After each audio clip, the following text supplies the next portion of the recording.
Well, welcome everybody. I'm Teresa Bishop from the Roundtable of St. Lucie County, and on behalf of our Behavioral Health Task Force, we want to present to you St. Lucie Rise, Resilience and Self-Empowerment. This is our first program. We had an opportunity to survey our community and found out that a number of our community members identified that stress and anxiety was an issue for them. And what we wanted to do is we wanted to provide as many resources and information necessary to help our parents, our families, our colleagues, frontline workers to be able to have the information they need to navigate the community in a way that they can reduce their stress if possible. So we'll be providing resources, activities. We'll have this talk show. So make sure you like us on Facebook. With us today, we are really excited. It's back to school. We are here with St. Lucie County Schools, our partners that we work very hard with here in our community, who are serving our community. And we're here to talk about what kind of resources that we have for our families and our students. I don't know about you. I don't have any children at home now, but I hear from my friends who are parents are trying to navigate this new normal. So we want to get as many resources as possible. And I know that St. Lucie County Schools is doing a great job with resources. So joining us today, we have Dr. Michelle Gillard. I think I got it right. I had to practice before I got on, full transparency. We also have Stacy Kaysen and Heather Clark. But they will do a full introduction about what they do as we move forward with the questions. So let's get to the questions. The first thing I want to ask you is, please describe for us what the Department of Student Services is and how you serve your students and staff and families in St. Lucie County. So Teresa, thank you so much, and thank you for having us today. We are super excited to be joining you kind of on your inaugural session on Facebook Live. And just to highlight some of the work that our Student Services Department does, we're grateful to be part of such a phenomenal school district, and we're grateful for the partnership that we have with you. So our department really oversees a wide range of services. At the forefront right now, obviously, is mental health and social emotional well-being of not only our students, but our staff. We currently have school counselors at every school that services the mental health needs of students. With those school counselors, we've really worked as a district to provide a continuum of supports and services for our students.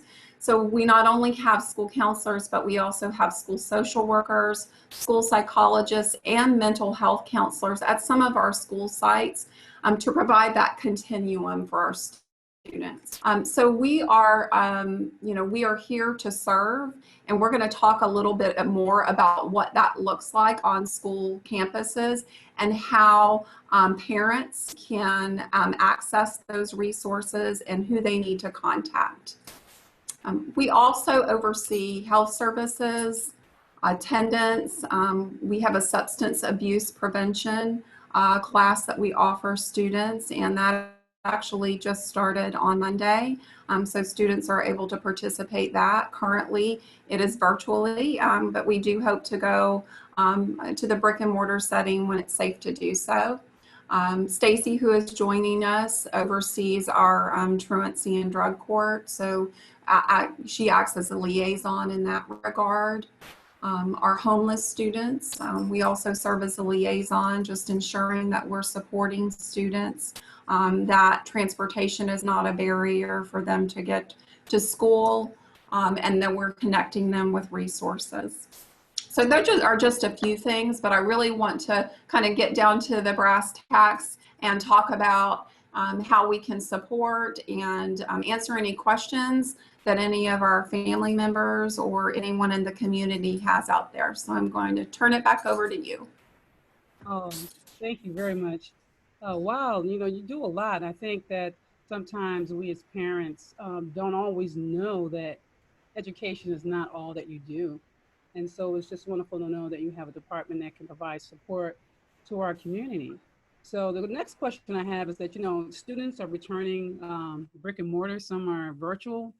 So can you tell us how you are planning, how your staff is planned to support parents and families in this environment in both settings, specifically around mental health and social and emotional learning, which is a biggie for our community?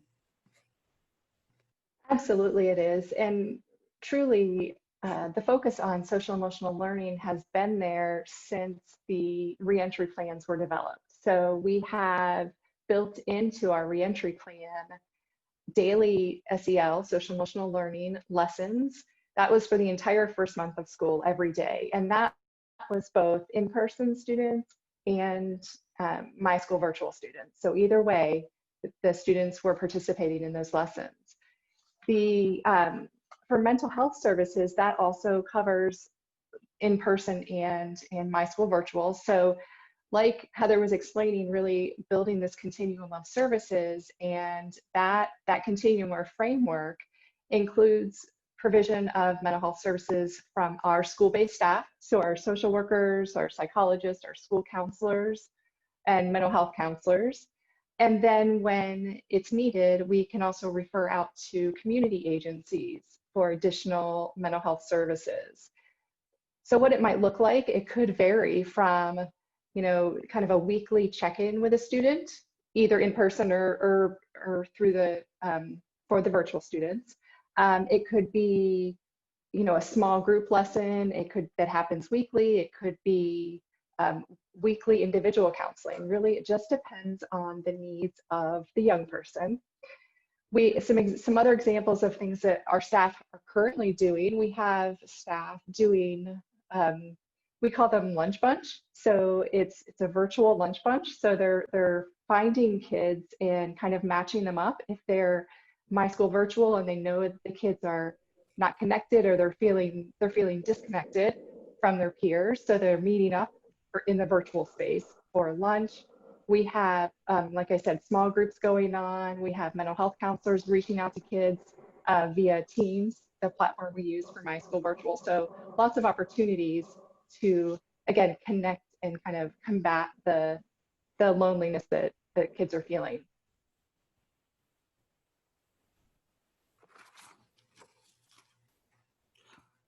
Okay, so that's wonderful. I'm just glad to know that that's the kind of support, because you had to really think through this in this new normal to determine what it is that you need to do. So, are there other things that you all are doing in terms of self-care and social emotional learning and wellness for the staff in particular? Because sometimes we think about the kids and the young people, but what about the staff? What are you doing for the staff? So taking care of our staff is something that we really purposefully planned this year, that when we started working on plans for how we were going to meet the needs of students returning, we really purposefully talked about how we can support our staff members as well. And we encouraged all of the schools to develop some type of a plan. And it didn't have to be a big deal, but just something that would be helpful for their teachers and staff members to re-engage with one another. So some of the examples of things that are going on right now, some of the schools are having a weekly self-care newsletter where they're giving tips and information about how to do to take care of yourself. Some of them are doing shout outs to staff on morning announcements and in those newsletters. Some of them are asking teachers to like a comment box basically, and they want everybody to put in something nice to say that they've noticed somebody else has done for at least 2 people every week. A couple of the schools have had a snow cone truck come after school hours, not for the kids, but for the adults, to really reinforce that they care about them and they get to have fun too. So just really fun things like that to make it more, just to reconnect with people. One of the schools I spoke with today, they're getting ready to start a yoga class. They're having Wellness Wednesdays, and after school on Wednesdays, they're gonna have a yoga class for their staff members if they want to stay. So just some really inventive things to re-engage people and to let everybody know that we're in this together. Is good coined term right there, right? But it really is true. And we have to be there to help each other through the difficult days. Yeah. Ooh. when you said snow cones, I know, right? that might have been enough for me to come to work and act right. It's pretty exciting when the adults get the snow cones. Exactly, exactly. So that's the fun stuff. I mean, so we know we're in unprecedented times, and the snow cones, I'm sure, help. But of course, I'm wondering, are you seeing an increase in mental health issues amongst the students this school year? And what does that look like? So it's hard to give specific numbers for a few reasons. Um, in the spring, we know that overall last year, one way I should back up. One way we measure the needs of the kids and kind of what's going on is the number of referrals we're making. So referrals to those outside agencies. And we know that our numbers were down. There were fewer referrals made last year. But we also know that there were, we had a good 3 months when kids were not in person with us. And so we suspect that that's why, the numbers of referrals are down, because they tend to come in a pretty steady pace. So that's one reason why it's hard to give specific numbers about increase or not. The other is it's still fairly early in the school year. So time will tell as the school year goes on, kind of what happened with that. However, we do know that we have been receiving mental health referrals every day, including day one of school.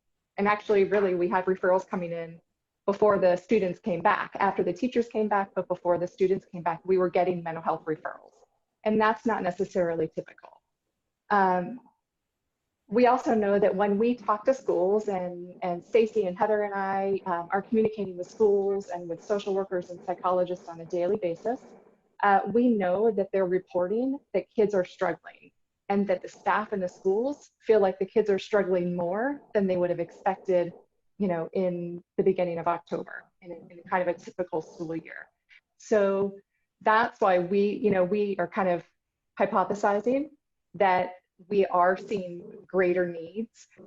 We also talk to our agency partners. We talk to staff at that do crisis work in the community, and they are also reporting that students are more, that they're having more difficulties now. So we do think that that's, that what's going on is causing an increase in mental health concerns.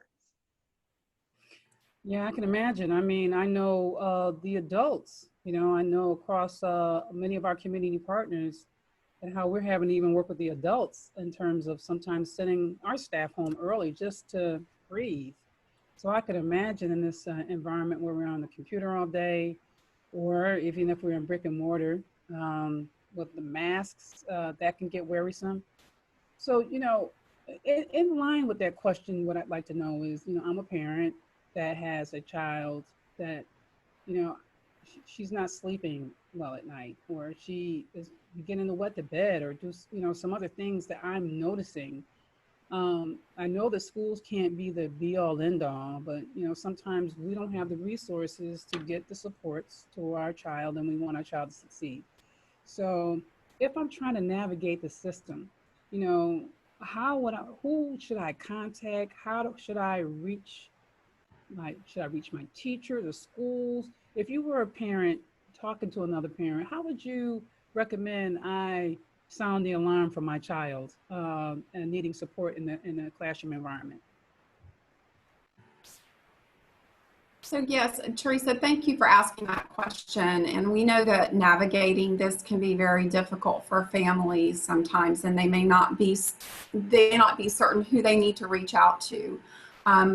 As we had talked about previously, the school counselor on the school campus would be the first point of contact at every school. And we do want to share some resources with you. We've updated all of the contact information, so that is on our website, but we will provide that to you as well for community. So the school counselor would be the first point of contact, and it may just be, we recognize that these have been very unusual times, and the pandemic has really brought about stressors for students that may not have been present prior, and for staff. So we want to recognize that, and we want to provide the support. So we do encourage our families to reach out to the school counselor. It may be that the student just needs someone to check in with them on a daily basis to kind of set the tone for the day, to have conversation about what their day is going to look like and set a goal, and then maybe check out at the end of the day. They may require varying levels of support that go beyond that and go beyond that social emotional learning that they're receiving in the classroom. And that's why we want to ensure that we have those layers of support that may go beyond the school counselor to the school social worker or school psychologist on the school campus. So start with the school counselor. They are there and they will assist in navigating and supporting the families through this process. So literally, I would just call the schools and say, hey, you know, I'm Teresa Bishop. My daughter is ABC Bishop. Yeah. And can I speak to your school counselor? I need some support. And that's how I would initiate that. And that's how you initiate that, absolutely. And the school counselor will connect, with the student and the teacher to see what is needed at the school level, and they will start that stream of communication. Okay. All right. So that's good, because sometimes, I always say, if a tree falls in the forest and there's no one there to listen, does it even make a noise? I mean, if you have wonderful services, but people don't know how to, they want to pick up the phone. Sometimes it's intimidating too. It is. Is there other ways other than if I can't make a phone call? I mean, do you have a portal, or, can I communicate to my teacher? How can I do that even in the virtual environment? Is that possible? So we actually have, and again on our website, and it's the Counselor Connection, which is on the Student Services page. On the left-hand side, the tab there, it says Counselor Connections. So if you click on that, it will show you all of the counselors, K through 12, and it not only has their phone number, but it has their email address, so they can directly email the counselor. We also have on our webpage, if families are unsure as to how to navigate, if you contact 429-4526 or 429-4521, that is our office. And we will connect you directly to speak with a counselor, school social worker, or school psychologist, depending upon the level of need. Very nice. I'm very excited to hear that you have a school psychologist. So does each school have one? How many do you have? And what supports do the school psychologists provide for the kids and or families? Great question. So we unfortunately don't have a school psychologist for every school. We have 19 school psychologists currently. So most of our school psychologists share 2 schools. Some of them share 3. So they have designated days that they provide support, and they work as a team at the school to not only provide those services that we spoke about, more individual,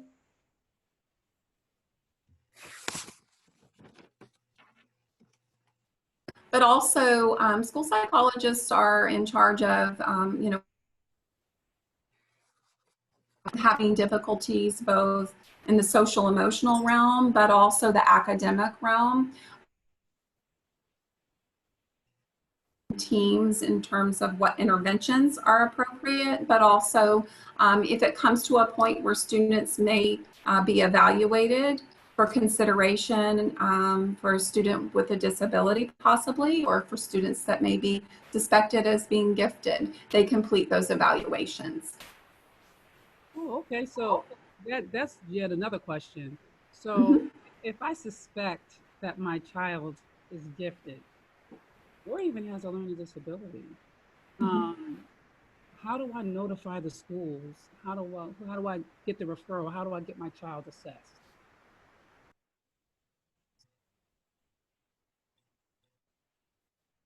I think that Heather might have gotten frozen.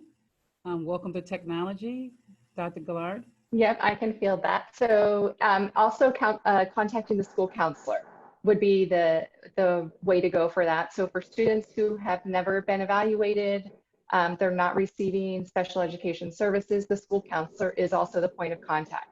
So they're kind of they're a really good person to know on campus for students, but also for parents, because they're going to be able to provide that assistance for, any of those concerns.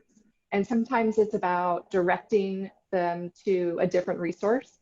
And sometimes the school counselor would be the one to kind of facilitate the process. So if there's a concern and there's a need for an evaluation, the school counselor would facilitate those meetings, would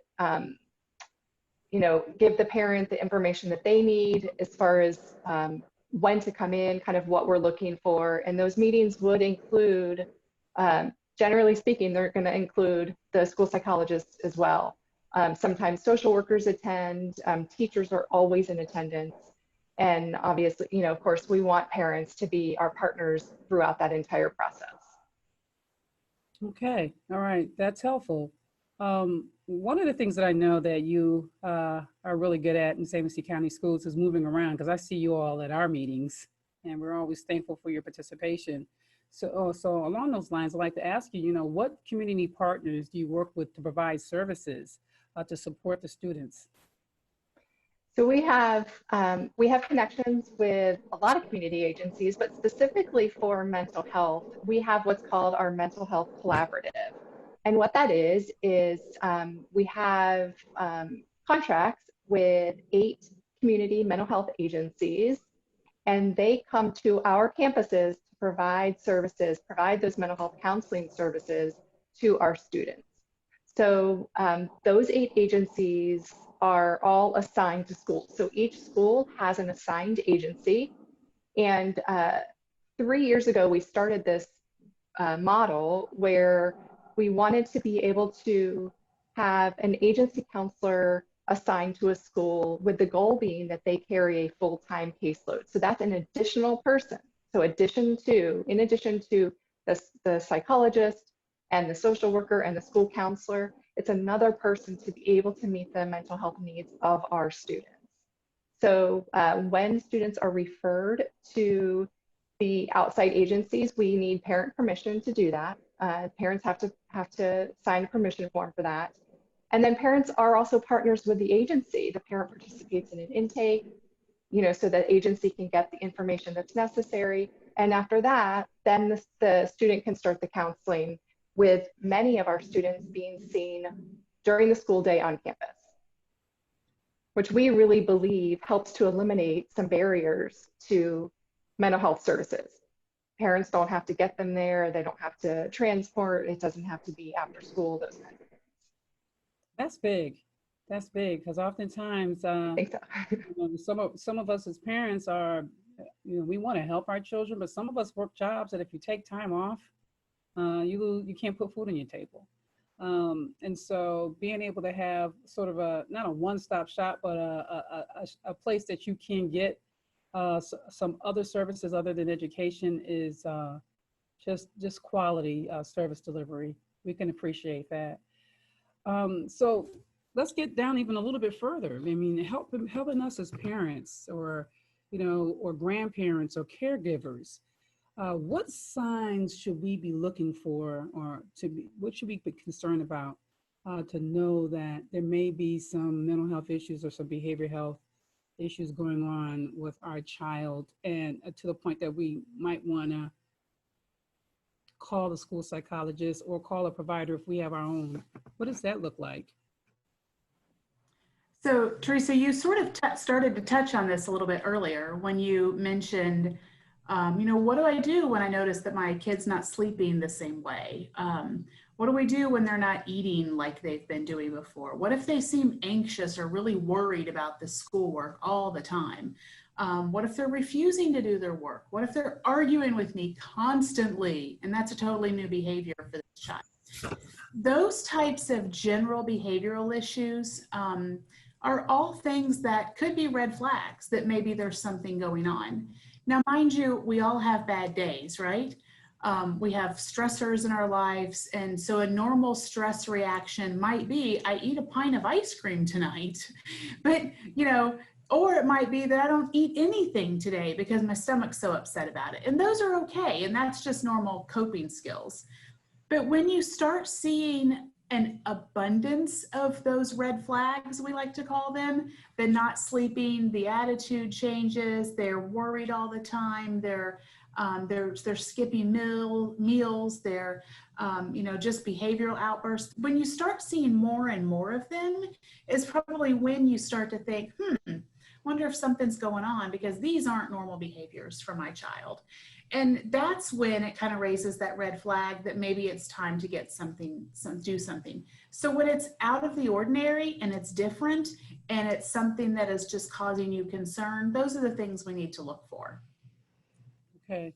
All right. And then but once we see that and it's ongoing, that's when we need to, if we don't have our own resources, contact the schools and say, can you Yeah. help the child? Absolutely. The first step is to talk to your kids about what's going on and what's happening and how can I help you and what are you feeling and what's going on with this. And sometimes that's all they need is that shoulder to talk to cry on, so to speak. But sometimes it's way out of our league as parents and we need to turn to somebody for help.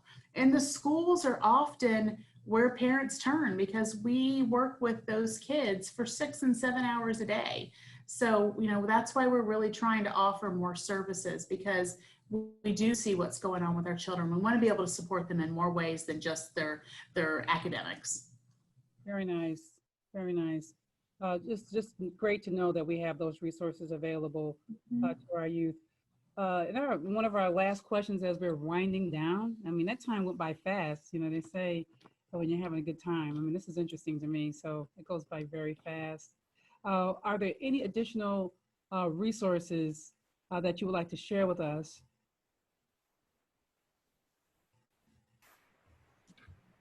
Go ahead, Heather. So, as far as resources are concerned, I would like to share with you some of the things that we discussed today with regards to making sure that families know where to go on our website even. So on our student services page, and we will make sure that those pieces, but also, we utilize, and I know this is a resource, Teresa, that you have shared as well, 211, which is something that our staff utilize in an ongoing way. And it's a wonderful resource for families. All that you have to do is, if you have a phone or if you have a computer, Google 211 and it will pop up for St. Lucie County. And it's a wealth of resources from assistance.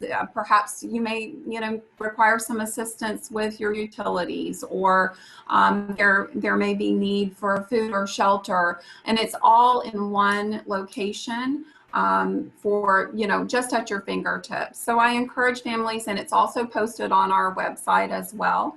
That is one resource that just wanted to give a shout out to. Very good. And actually I have, I'm so excited. We actually have a question from Facebook Live. Okay, wonderful. So the question is, how do you provide these resources while still respecting a student's privacy on campus or among fellow students? Minimize the spotlight and embarrassment about it, etc., or not. How do you do that? So I think one of the things and one of the main reasons why school counselors are such a valuable tool on our school campus is that they have a variety of jobs, and it's not just counseling. They work on schedules with students. They are a good connection to people. They know people on campus. And so it's really not unusual for a student to step in to talk to the school counselor.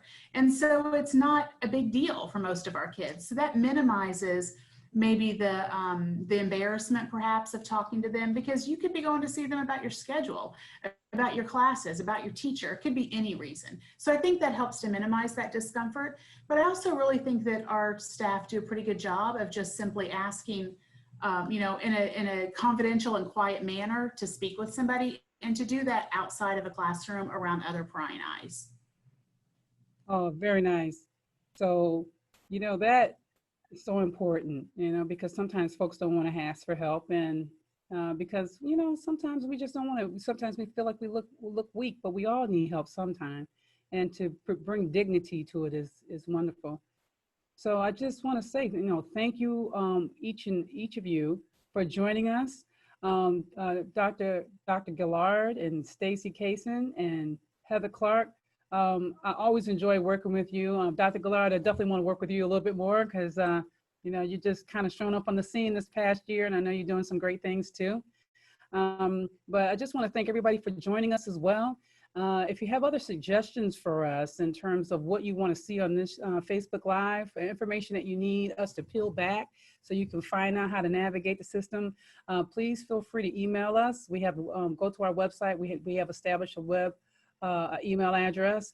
Also, you can ask questions even after, and we will make sure that we will forward them to Heather and her team. So with that, I just want to say it's a wrap. Thank you, everybody, for joining us. And please, let's stay together as we rise together. Have a great weekend.